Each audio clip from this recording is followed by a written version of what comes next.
සමහර ළමයි අපේ ළඟට ඇවිත් සමහර ප්‍රශ්න කියන්න බලාගෙන ඉන්නවා. පන්ති වරුණාම ස්ටාෆ් රූම් එකේ එළියට වෙලා ප්‍රශ්න කියන්න බලාගෙන ඉන්නවා. හරිද? ගොඩක් වෙලාවට එන ප්‍රශ්න මානසිකව බිඳ වැටීම. මානසිකව බිඳ වැටීමක් වුණාම ළමයි බේත් පෙත්තක් බියලා එක කොට ගන්න බෑ. ඒ වෙලාවට බොන්න තියෙන බේත් පෙත්ත වගේ එකක් තමයි ඒ ඔළුවටම වැටෙන තව කෙනෙක්ගේ අදහස. ඒක බෙහෙතක්. ඒක ඇත්තටම කොච්චර කිව්වත් මෙහෙම දැනෙන්නේ නැහැ. දැනෙන්න Tamanට ප්‍රශ්නයක් එන්න ඕන. Tamanට හොද්දට මානසික පීඩාවක් ආපු වෙලාවක හිතෙනවා අනේ මට කණ්ඩ ඕනෙත් නැහැ, බොන්න ඕනෙත් නැහැ, සල්ලි ඕනෙත් නැහැ, මොකොත් ඕනේ නැහැ, මට හිත හදන්න කෙනෙක් හිටියනම් කියලා හිතෙනවා. පුදුම දෙයක් ඒක. හරිද? ඒ කියන්නේ ඒකට ඕන වචනයක්. ඒ වෙලාවට ඒ වචනේ ඕන කාගෙන් දන්නවද? Tamanට විශ්වාස කරන්න පුළුවන් කෙනෙක්ගේ වචනේ උමනයි. දැන් අපි කාවද විශ්වාස කරන්නේ? අපි විශ්වාස කරන්නේ අපිට වඩා ගමනක් ගියා කියලා හිතන. මොනවා හරි අපිට වඩා දෙයක් කරපු කෙනෙක්වනේ අපි විශ්වාස කරන්නේ. ගොඩක් වෙලාවට එහෙමනේ. මොන පැත්තකින් හරි. ඒක මේ මිල මුදල්ම ගැන මම කියනව නෙමෙයි. එක්ක ಗುಣධර්ම පැත්තකින් වෙන්න පුළුවන්, එක්ක හැදියාව පැත්තකින් වෙන්න පුළුවන්. නේද? අපිට වඩා යමක් කළා කියලා හිතන කෙනෙක්ගේ වචන අපි විශ්වාස කරනවා.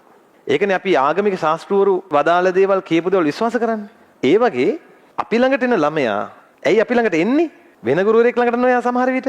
ඒ ළමයාගේ හිතට තදින් කාවෙදිච්ච ගුරුවරයා වෙන්න පුළුවන්. සමහරට මගේ එන්නේ නැහැ. වෙන ගුරුවරයෙක් ළඟට යනවා නම් යන්නේ ඒ දරුවන්ට ඒ ගුරුවරයා තමයි තදට කාවෙදලා තියෙන්නේ. හරිද? දැන් එහෙම ළමයි ඇවිල්ලා සමහර දේවල් කියනවා. එහෙම කිව්වහම ළමයි අපිට මහන්සි. දැන් මට හොඳට මහන්සි. පන්තියක් දෙකක් දවසකට පන්ති දෙකක් විතර කරපුවාම හවසේ මහන්සිය දන්නේ කරපු ගුරුවරයාම තමයි. ඒත් අවසරයක් දෙනවා. කරන්නම දෙයක් නැත්නම් කාර්යබහුල නම් ඊළඟ සතියේ එන්න කියනවා. නමුත් පුළුවන් තරම් බලන අවසරයක් දෙන්න. එන්න.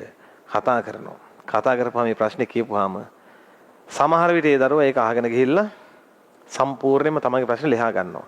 එහෙම ළමයි මට හම්බෙලා තියෙනවා. ඔයාලා දන්නවද? ඒ ප්‍රශ්නේ විතරක් නෙමෙයි. ඒ ප්‍රශ්නෙත් ගොඩ දාගෙන මෙඩිසිනුත් ගියපු ළමයි මට හම්බෙලා තියෙනවා. ඒ එක වචනේ නිසා. ඒ වගේ ඕන තරම් ජීවිත කතා අපිට හම්බෙනවා. මම වලට එකක් කියන්නම්. ළමයි අපි අපේ ප්‍රශ්න විසඳගන්න මොනවා හරි උත්තරයක් බලාපොරොත්තු වෙන්නේ අපි පොරක් කියලා හිතන කෙනෙක්ගෙන්.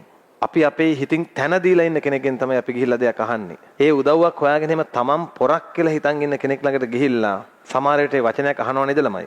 ඒ අහන වචනේ හරි ගියොත් මුල්ලුම් මනින්ම කොට යනවා. සමහරට ජීවිතේ ටර්නින් පොයින්ට් එකක් වෙනවා. හරිද?